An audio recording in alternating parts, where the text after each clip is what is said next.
from Fani Willis, the DA in Atlanta. Yeah, the decision is not surprising because the judge really gave Fani Willis probably an unpleasant decision, but an easy decision because if Nathan Wade were to stay on this case as special prosecutor, then the DA, Fani Willis, would have been forced to resign from the case along with her entire staff. They would have had to stand on the sidelines. And so in order for this case to best move forward, clearly the DA's office made the calculation that losing this one special prosecutor, Nathan Wade, would be less damaging than disqualifying the entire office and then having the prosecuting attorneys council appoint a totally new slate of prosecutors to come in from outside and handle this case. So not a surprising development, but a dramatic development. Nathan Wade turning in his resignation from the case and the DA's office accepting that resignation. Yeah, I'm just looking, Jonathan, stand by, at the letter from Nathan J. Wade, Esquire. He writes to DA Willis, "The furtherance of the rule of law and democracy is and always has been the North Star of our combined efforts in the prosecution of those who are alleged to have attempted to overthrow the results of Georgia's 2020 presidential election.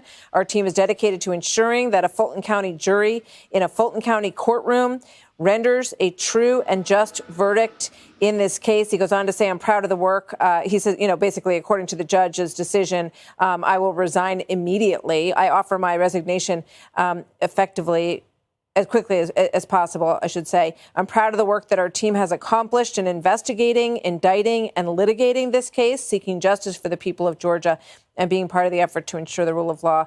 And he goes on to say that he's sure that the team will be successful. Ari, your reaction to this news? Martha, it sickens me to hear him say this is in furtherance of democracy. If this was about democracy, the Democrats wouldn't use the courts to indict Donald Trump. They'd go to November and let the American people decide. That's what a democracy would do.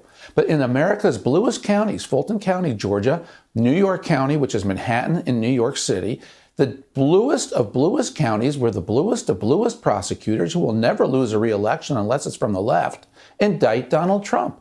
You'll never see these things brought in a purple county. You would never see them brought in a red county. And it's not because they have an adherence to democracy.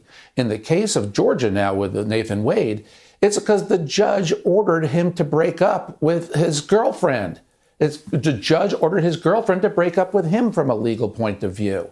That's why he's stepping down, not in furtherance of democracy. It's because what he did was unsavory, what the DA did was unsavory, and at its most fundamental level, bringing charges against a political opponent is even more unsavory than any of the personal unsavory behavior they engaged in.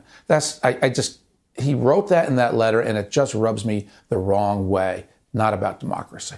Leslie, there was an event that Fani Willis attended at the White House. She claimed that she had no interaction with the vice president who was speaking at that event when she was at the White House. But obviously, there's a lot of discussion from Republican quarters about the coordination that has potentially happened in this concerted effort to go after former President Trump. And we haven't heard from Fani Willis. We have only heard from Nathan Wade at this point. I want to replay, control room if we can, the Andrew Weissman, who was part of the Russia investigation team going after former President Trump. He wants